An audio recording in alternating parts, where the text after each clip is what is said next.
Hello guys, Wahoo here, back in another video. This time around we are going to go over the new patch notes that just hit. Usually I don't do videos for the additional updates that we have because usually they're just minor, and the two patches we got before on the PTS server was minor. So if it's a sort of a minor deal, I will just post it on the Discord. The patch notes for today is also linked in the description if you want to go down there and check it out.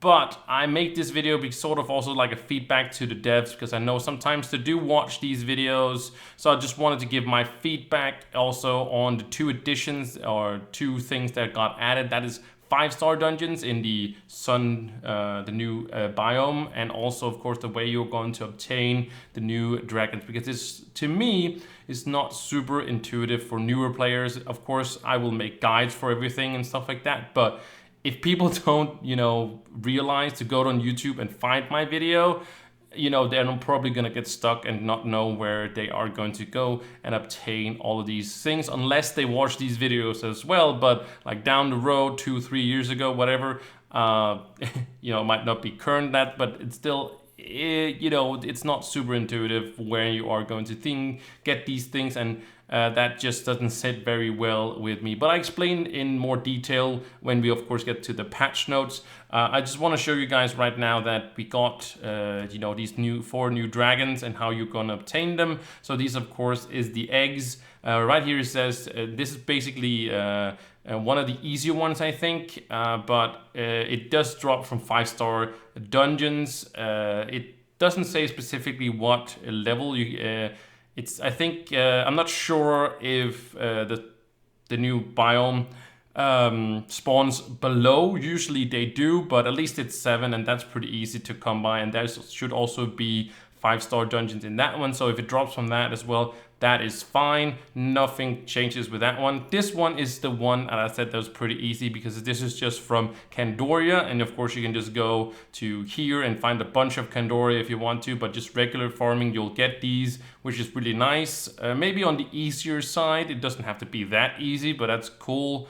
And then you got the 2 last dragons here, and these are the ones we are going to talk about when we get to the patch notes. But I can go right down here and show you guys. You can see they added a bunch of stuff that they were going to, extra. Before it was just the fragments and dragon coins. Now they put some of the new materials in there. That's fine. And then you of course also got the new dragon. It makes sense to get some chocolate and some wild cupcakes, because that's what the dragon is about. And there's also requires some of the new materials, and the same thing with here. These 2 is the ones I'm mostly worried about, but we'll get to those. But if I go right here, they are under, I know my face is right here, but they are under legendary dragons. I'm gonna go all the way to the bottom. As you can see it up there that it's this dragon here, and if I click this one, it's right there as well. So these 2 are unlockable with golden dragon effigies, but I don't feel like you should be forced to either use golden dragon effigies to obtain these 2 either. But the sheer difficulty of getting it, in my opinion right now, is that's basically the easiest solution to get them, unless they change something, and that's why I'm doing all of these feedback. But enough with the in-game stuff. Let's go to the Trovasaurus patch notes, so you guys probably can get a better idea of what I mean. Alright guys, we are now on Trovasaurus. As I said, these patch notes are also linked in the description. So shout out to Trovasaurus for posting these, and I also had to remove the camera and stuff like that so you guys can see everything there. And also it's cut a little bit on the side here because I wanted it to be as big as I could, so you guys had the biggest opportunity to see what is going on. But as you can see, let's start with the 5-star dungeons. And if the ones we're used to, of course, in the geo top side and stuff like that, and change them. And this is all great and such. I tried some of these, and this is sort of the issue I had with it. And maybe right down here does say something about testing and stuff like that. But I tested them and they seemed like very much, and it could be just because they came out. I'm not saying it's not. I like the idea that it's sort of like a wave system and stuff like that, but they might have just come out and this might not have been implemented yet, and there might not be, there might have been like they might have not switched it on how it is. But to me, when I was doing the 5-star dungeon, it was just like the other 5-star dungeons that we are used to. I run them a bunch of time and I could not make it in time. They do say here I think, yes, right. No, that's not it. But they say, yeah, here it is. Here it is. Most of the 5-star dungeon is destructible, so you can use bombs. And there's a key way to, like the keyways. Basically, that means like between the tunnels and stuff like that. But you cannot use it on the fight areas. And it's not that I think they should change that they can also do in the fight areas. But the thing is that they are forcing people to use bombs through the dungeons. And it's also, maybe I'm the only person. That's cool. If I'm the only person, I'll just say, cool, done 5-star dungeons in these uplands. And it shouldn't be catered to me, but I think it should be both. I think you should have enough time to do it. But if you choose to bomb it, you can do it faster. I think that's super cool, but I don't think you should be punished if you don't like destruct your way through the dungeons, right? I think this should be catered to both play styles. That's just what I'm saying. I don't think it should be catered to either. Like it shouldn't be like undestructible. I don't think it should be undestructible. I think this is fine. I think this is fine. Cool that they're not making the fight areas, you know, so you do have to like figure out that you can't just go straight for the fighting room, but you do have to go a little bit, you know, around. There's like a barrier on it, right? That's cool. You can still like, you know, bomb your ways most of it, but I don't think that we should be, and that's my issue right now with the 5-star dungeon. And I feel like I'm forced into using bombs in these because I tried it, and maybe it's not fully implemented and stuff like that. But I want to give my feedback on this because this is going to be a big deal. This is going to be something that I'm going to be forced to do for a while, and I don't think it's okay to be forced to either of it, like you know, doing it in time or not doing it in time, whatever.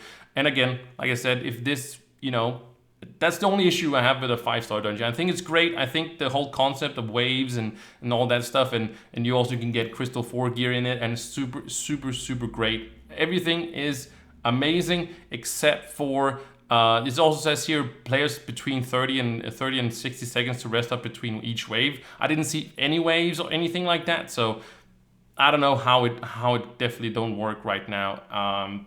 But I'm giving my feedback that if it's working right now as intended, I am not happy with this at all. But this is a minor thing. If this is what it's gonna be out, like if it's gonna just be like a time that you're basically forced to bomb your way through the 5-star dungeons, I'm gonna live with it and I'm gonna be fine, and I'm not gonna say anything about it. I'm just going to be bypassing them probably, and then I'll figure out other ways to obtain the things that I need to get these done. So I just wanted to mention this because I know it's a big debacle about like bombing your way through dungeons and not doing it, and it's really up. I just want both options there. I just want both options. That's the only thing I really want with it. But that's the 5-star dungeons. Let's move down to the empowered ones, because this is the way you are going to obtain the new dragon fragments and stuff like that. So as it is right now, we are these new workbenches. Basically, some of the enemies drop workbenches, and these workbenches, you might be wondering why a workbench. Basically, it's because you defeat an enemy, and then it's a random drop, and you put down the workbench, and then in the workbench you can also, as you can see here, there's a couple of allies and stuff like that you can craft, and there's also in there a buff you can craft yourself. So when you craft it, that's how you basically get the buff, and it works for an hour, so that's great, that's cool. And what it does is that when you then hit an enemy, as you can see here, you empower it, and that has a chance of dropping the ally, the two allies, basically the two tradable actually allies. So you don't actually have to do this, but this is also how you are going to get these dragon fragments. And I feel like this is not very super intuitive. That like, what is this workbench, right? Like people that don't know. If you go to the fragments itself, it just says it drops from these enemies. So basically, first you have to have the workbench drop. I tried to farm both the top and the bottom for about 30 minutes each. The roaming enemies, so I did a few dungeons, I did like enemies randomly, and I didn't get a workbench at all. So to me, that doesn't make it very intuitive how you are going to obtain these buffs. And so I didn't get to test either, like what the drop rate is. Can you make, you know, is this work? How is this workbench going to work? No pun intended. But like, are you gonna keep getting workbenches, or is it like one workbench and then when you have one in your inventory, or whatever is it going to be, right? Like, are you just gonna end up with a bunch of workbenches? Is the workbenches going to? Can you put them down in your cornerstone, or your like? Can you buy them off the marketplace? If you can buy them off the marketplace, for example, or it drops from one person that can put it in a club world, and then you can just get the buff from there. That would be great as well. But I tried to get the information around this, but again, it's not even if somebody else can put it in a club world or their cornerstone, it's not like the information doesn't still go to the people that just goes to the dragon crafting table, right? The crucible, and sees that, oh, these drop from these enemies. Okay, where these enemies are, like, I don't know. Like, it doesn't say anything about you getting a buff for an hour and then empowering enemies in these uplands, and then getting your fragments from there. So yeah, that's not. And of course, I'll probably make a guide on all of this, and people probably will search YouTube and they will probably find the video, but I think it's too complicated. What I think they should be doing is in the workbench that is at the spawn, because that is something people are gonna look through, because that's also where you're gonna get the craft a class and different things and stuff like that. So people will be familiar with this workbench. So instead of they can still be able to, like, I'm just saying, it should be able to be crafting these workbenches from there, with of course some costs, of course, as that, and then you craft them instead of having it drop from some random enemies from the uplands here. So maybe this, or just get the buffs from the exact workbench that we have right now. But it's fine if it's other workbenches we have to craft from that workbench, but a random drop is not, I don't think, is the way to do it. I think you should be able to make those workbenches, or make the bus through the making too many steps in a way, or like you randomly get this one, you have to figure out what the workbench is and stuff like that. Is this, to me, very too complicated of what it is? So yeah, this is just the issue I have with it. It doesn't say like really where you're gonna get it, and again, are you gonna end up with a bunch of workbenches, or how is it basically going to? Can you trade them? If you can trade them, I guess that's also pretty cool, but I don't know. They're probably gonna be super expensive, because like if the drop rate is super low or something like that, and it also might just be the drop rate is not going to be adjusted. So I just have some concerns on, are you gonna end up with a bunch of workbenches? What are you gonna do with them? Can you loot collect them, or you just have to destroy them? Can you put them in cornerstones, club worlds? Are people going to know that they have to go and get this buff and empower things to get this fragments and stuff like that? So I don't know, but I do like the idea of empowering enemies. I do think that it's great that you can sort of make your own difficulty, like putting on this buff, and then you can make things even harder for yourself. So I do like that idea. I'm just saying maybe there's an easier way to get the buff and then empowering things. Like, people will probably put on the buff, right? I don't know what the buff does, and then empowering things, and that will, like, you can see people, the enemies getting more empowered. So it's like, oh, what's going on, right? And then of course people might also be surprised at what is going on with the whole thing there. So yeah, just wanted to mention these two, how these things are. I'm not too happy with how it is right now. I think it does need some work, or some different approach, at least, to these two things here. I do want to mention down here that of course that the diamond badge for killing a Leviathan is going to give you a torch. This is a something an idea that I had for a while, that you should be able to at a certain point. I wasn't going to be at the diamond badge. I was actually going to be at the the last badge, but getting a torch is now guaranteed to get yourself a torch when you get a diamond, because I've heard about people defeating 2,000, 4,000 I don't know if I haven't fact checked that in any way, if that's what people have done, but now you're guaranteed to get yourself.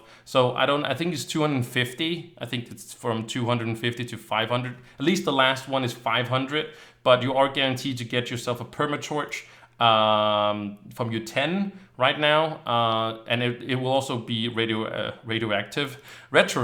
So people that has defeated, I think it's like 250.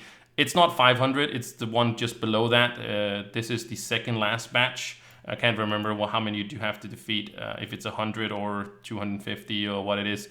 But you are guaranteed to now get a torch. So anybody that doesn't have a torch, you are going to get a torch. And I'll actually be enticing to actually get myself one of these. And also the regeminators, if you have some lying around already, they can now be deconstructed into 1 gem booster boxes each. But don't go ahead and buy a bunch of regeminators now to get gem booster boxes, because you are going to use that, of course, that qubit for upgrading your stellar gems to those crystal ones as well. So I just wanted to mention that. I do think that this is amazing, because people done so many Leviathans, not even getting 1 permatorch. I know it's only 1 you're gonna get, but at least you're getting 1, right? If you want for all your classes, well, that's gonna take your time, but you can always deconstruct the banner, right? You're gonna lose the different materials, but you're not gonna lose the torch. So, and then you can change it to something else if you want to do so, and switch it between.